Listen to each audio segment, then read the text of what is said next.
Hello guys, welcome to my new vlog. तो आज हम जल्दी इसलिए उठे हुए हैं क्योंकि आज हमारा पेपर है, इसलिए हम जल्दी उठ के नाश्ता करने आ गए हैं। पर ना तो यहाँ लोग हैं ना यहाँ नाश्ता है।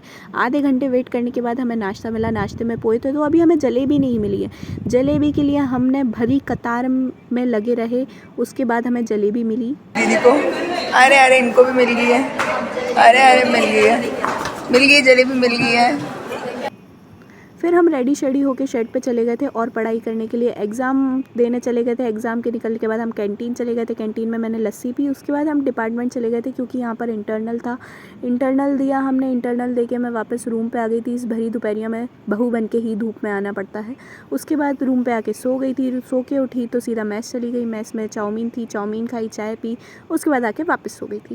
बस सो ही रही हूँ क्योंकि मेरी तबीयत ख़राब है। उसके बाद फिर सो के उठी, फिर से खाने चली गई। उसके बाद पराठे तो ज़्यादा खिले नहीं और उसके बाद इन दोनों को भूख लग रही थी, इनने मैगी बना ली। अब ये देखिए, आज का पेपर डिस्कस नहीं हुआ ना, चलिए पेपर डिस्कस करते हैं। ये शक्लें आज के एग्ज़ाम की बात की है क्योंकि आज जो पेपर आया था ना, जो पेपर आया था वो बस आया था, वो किसी और को आया ही नहीं था। मतलब इतना बकवास पेपर कोई कैसे बना सकता है। सब बच्चे क्लास में एक दूसरे की शक्लें देख रहे थे कि भाई ये तो नहीं पढ़ा था, ये क्या आ गया। मुझे लग रहा था 2 मिनट तक तो सर बोलेंगे कि ये तुम्हारा पेपर नहीं है, मैं इसको चेंज करके ला रहा हूँ। पर ऐसा कुछ नहीं हुआ। पेपर देख के मेरा मन हो रहा था कि मैं पेपर फाड़ दूँ, मैं अपना सर पीट लूँ, मैं रो लूँ, गालूँ, चिल्ला लूँ, मैं क्या कर लूँ। क्योंकि हम सुबह गए थे इतने कॉन्फिडेंस में गए थे कि 105 में से 105 नंबर आएंगे।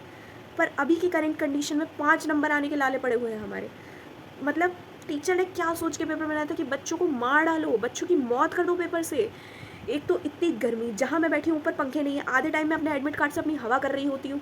उसके बावजूद मेरा सर दर्द शुरू हो गया था। इतना गंदा पेपर, गर्मी, मुझे क्या बोलूँ। मतलब एक दुख हो इंसान के जीवन में तो वो झेले ना, 4-5 दुख उसको फेंक के मार दिए जाते हैं। कैसे झेले वो। अभी करेंट में हॉस्टल में पानी नहीं आ रहा है, मतलब अब कूलर में डालने के लिए पानी नहीं है। मतलब इंसान जाए तो जाए क्या। अब अगला पेपर हमारा और ख़तरनाक है, उसका पढ़ने का तो मेरा मन ही नहीं कर रहा है। क्योंकि जब ऐसा पेपर आना है तो मैं क्या करूँ। 4 साल की, मतलब 3 साल की इंजीनियरिंग में मेरा ऐसा कभी पेपर नहीं आया। उसके बाद तो अब मेरा पढ़ने का मन नहीं कर रहा है कि मैं क्यों एनर्जी वेस्ट करूँ, क्यों अपनी रातें बर्बाद करूँ, क्यों अपनी तबीयत ख़राब करूँ। जब ऐसा पेपर आना है जिसमें मुझे कितना भी पढ़ के चले जाऊँ, मुझे कुछ नहीं आना, देन वाई। आप अपनी राय बताइए। जब तक मैं अपना दुख हैंडल करती हूँ आगे के एग्ज़ाम की तैयारी करके। जब तक के लिए बाय।